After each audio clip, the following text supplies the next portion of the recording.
Okay, welcome back. I say welcome back instead of just welcome because it's been a little while since we've brought the Stone Soup crew together. So we want to say welcome to episode 33. This is the best of 2025, or also known as these are some songs that we dug in 2025. So we're happy to be back, and as always, I'm joined by music connoisseurs who are also brothers, Brett and Grant. So, Brett, welcome to the show. Hey, it's great to be here. I'm happy to be back, and we couldn't let 2025 go away without doing favorites. So I'm excited to get back here. No doubt. Grant, welcome. Yeah, I was happy to be back and talking about what I think I say this every year, but another exciting year of releases and new music and new artists that we hadn't heard about before. I think part of this project is also sharing what artists we resonate with each other, and so seeing the other 10 songs, the 5 from each of you, all mostly new artists to me too. So the sharing with each other is the big part of it too, as well as kind of celebrating 5 of the songs that I like this year and 5 of the albums that moved me. So there was a lot to talk about, but excited to get into it. Yeah, definitely. It's always hard to down select to 5. And then, yeah, I think there's some interesting things to talk about on this playlist. And like you said, what moved us, what's a favorite? I think that there's a lot of ways to talk about a year-end list. And yeah, it's nice that the kind of the rhythm of closing out the year brings us back to the table to talk about music. Let's see. So before we get into the first track, I'll just make a comment about the order. The song order isn't all that significant. It's a little bit random, and it just goes in a pattern of Grant, a song from Grant, a song from Brett, a song from Sean, and then that repeats. And then we just basically picked up the order from the order that each of you had dropped them on the list. So that ends up being a little bit random, but there's a few interesting connections between the way the songs group together and the way they show back to back. So we'll get into that a bit as we go.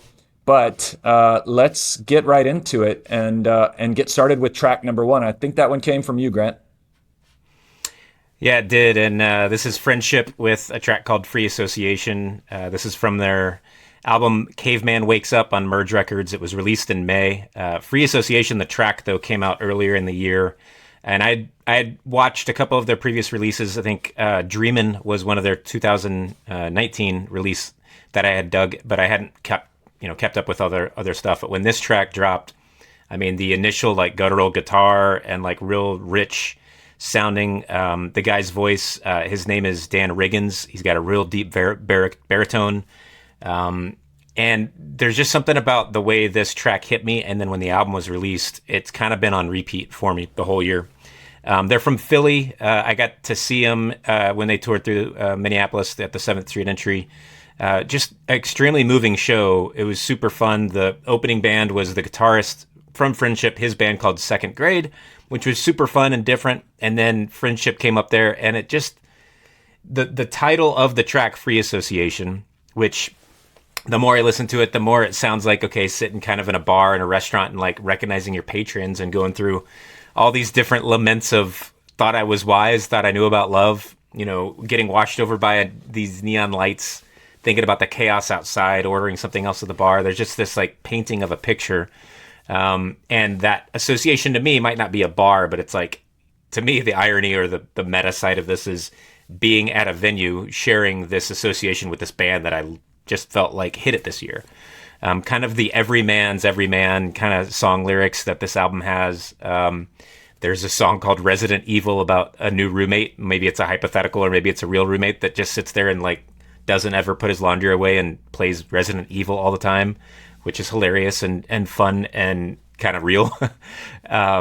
They also, I think there's some layering, and one of the themes I think with my 5 songs and maybe a lot of the tracks I liked this year was like a warmth and like a layering and a flourishing of other musical instruments throughout. Saxophone is a theme there, and as we've talked about before, my son Skip is playing sax, and I think my ear just hears it more, almost to the point like I'm trying to prove to Skip, look, sax is everywhere and it's cool, and look what it did in this song, and look what it did in this song. And so maybe I'm like throwing him on my list because I hear a sax and I'm like, yeah. But this one had just like, smooth feels to it with a cool story. Some muted guitar picking you can kind of pick out there until it comes back in. There's some strings.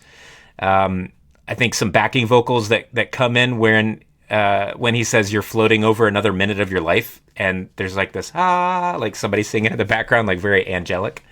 The part that always gets me, that I feel is like indicative of like the band just being themselves, is there's a lyric where it seems like it's an error when a guitar kind of pops in and he says, "You were born with a weak heart, need a little extra juice," and the car goes, "Bam!" And it's almost like the guy plugged in and came in too early, but they left it in there. And I always hear that, and I always have to do a little air guitar when he says, "Need a little extra juice." Bam! And you'll hear it when you hear the song too. But like those little nuggets or Easter eggs or whatever you want to call them, give it character. They play with the, they play into the band's kind of persona when they're on stage. Bandcamp, I love their website. And first, Brett, I was looking at Brett Bandcamp, and you know how they have like fans will comment. There's one from Young Brett, and it says, "I think this might be my favorite album of all time. Sometimes I put this thing on full blast and just let it wash over me. It's a beautiful and it's heartbreaking favorite track, Tree of Heaven." So there's Young Brett obviously liking this, so I think that's cool. But the band's description, and I don't know who writes this, but I thought it was perfect, it's an album for sleeping and waking, walking and driving, hunting and fishing, for loitering outside a roadhouse on the haunted tundra. Okay in elevators, not great for dinner. Which I think's hilarious. Although the irony of that is, like, this has been one of my like dining room classics all year long, and to the point where the litmus test is Summer's like, "Who is this?" When she says that, I'm like, all right, she's a fan of Friendship. She's part of the Free Association, and it's just a great record that top to finish was wonderful. A lot of different like calling cards on this too. The last one I'll mention is one of the last tracks is All Over the World. And the lyric in there just always makes me think of each other and makes me think of Charlie, our friend that's now in Italy. The chorus is, "Hey, buddy, where are you at?" And the answer is, "I'm all over the world." And Sean, I think about like all the travels you did, and Brett going to Sicily, and like the connection of like the Free Association being sort of the track that I went to, but like the whole binding nature of this album to me. It's one of them that, as I've paid attention to a little bit of other people's year-end lists, this is regularly on a lot of the ones that I trust, I guess, if that's something. But a lot of friends and family that I've pushed this album to seem to resonate with it and react in a positive way with it. So that was Friendship to me. I did actually put it at the very front. Sean, I know you had the order kind of how they landed. I moved this to the front just because it was kind of like a defining song for the whole year for me. If there was a Grant song of the year, it's this, Free Association. So that was that track for me. I'll open it up. Shawnee, I'll let you start with where it took you. Yeah, I did see you move it, and I was glad that you did, and especially because the song does seem, let's see, what did you say, binding in nature. I felt a little bit similar, and kind of similar to how you talked about the different instrumentation, the sax and the strings stood out to me, as well as the piano and the voice, some of the backing vocals. It gave it an interesting texture to the song, which I thought was great, especially in contrast to the vocalist, who feels a little strained. Doesn't feel to me like the vocalist necessarily wants to be the vocalist. It feels a little bit strained, which isn't to say it's like distasteful or anything. It's just like there's a little bit of strain or a little bit of discomfort in his voice, which I think is an interesting contrast to how well the song is produced. The eighth notes across the toms and the guitar are really appealing, kind of in a pinback kind of way. That makes it really easy to listen to. It's kind of driving in that way. So I liked the song overall, and I think what I especially liked about the message in the song, or at least what I kind of interpreted, was that things connect in unpredictable ways. And that, I think, is kind of the essence of the Stone Soup podcast idea, is that we're going to bring things from various places, and then they're going to connect in somewhat unexpected ways. That's kind of what I got from some of the lyrics, or what I could ascertain from the lyrics. So I liked it, and it seemed to match up with the video. The video seemed a little bit like just kind of various memories of the past or kind of nostalgia moments, things like that. Maybe looking back on the past and finding some associations, and then everybody's free to make their own association. So I thought it was a great track to start the playlist, and it also feels right that if it's, you know, your song of the year, then it ought to be at the top. So happy for that. Yeah, I think that's I love going third. I've been playing a lot of mini golf lately, and it's always nice when you you shot a double bogey on the last hole, and then you get to go last because of honors. You get to kind of see what mistakes not to make, or you can kind of see what the other guys are doing. So I love that you guys have talked first, because this song, like my notes are originally around like the longing of that, what you called a strained voice. Sean, I felt that strained voice, and it did feel like I love your comment that it was almost like he didn't want to be the singer. He didn't want to be the lead singer. And maybe another way of interpreting that is that he didn't maybe want to talk about some of the things that were that he was associating to, like maybe they were hard to talk about, you know, longing and loss. And those things are, I don't know, they can be painful. They can be painful to confront. It's been a theme for myself and Diana this year about longing and about bittersweetness.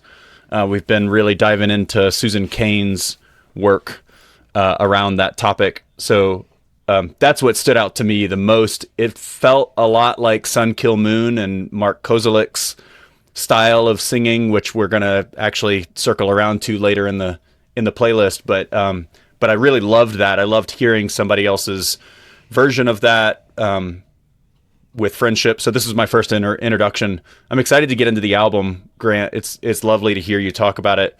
And I really love the line that you said about she's a fan of Friendship, talking about Summer's concept, and just like that phrase, like what I know of Summer, it seems like Friendship is important. And like I feel excited to be a friend in her life. I know that I'm more than a friend, but it's fun to like have that phrasing in there. Musically, one of the things that I really love the most about the song is the way that it goes on for longer. Like it continues longer than it feels like it maybe should. Like the song probably could have ended around 340 or 350, but they let it keep going. And that notion of longing combined with the song going on for longer feels a little bit like a sonic nod to like this song is about longing. It is or like it could be about whatever you want it to be about, but here's a little bit of extra time so you can free associate with the sonic space. I also love the way that he sings free association. Like there's that that peak in there, and I don't know what that does for me, but it's like it brings me deeper into that space that they've created in the extra minute that they've given me to listen to the track. So it was a great track. I love listening to it, and I'm excited to get a little bit deeper into Friendship. Yeah, aren't we all? I love the name. I think just like the simplicity of it, yet the importance of it, and as well as the binding nature, to go back to that word of what we do on the podcast here. Highly recommend the whole album, Caveman Wakes Up. The opening track will put you right into his 2002 Corolla blasting the heat going to the DMV, and you'll be like, all right, here we are. We're on a story with Dan Riggins and the Friendship crew. So we'll get right to the track. You're going to see the video of Free Association from Caveman Wakes Up off of Merge Records from Friendship.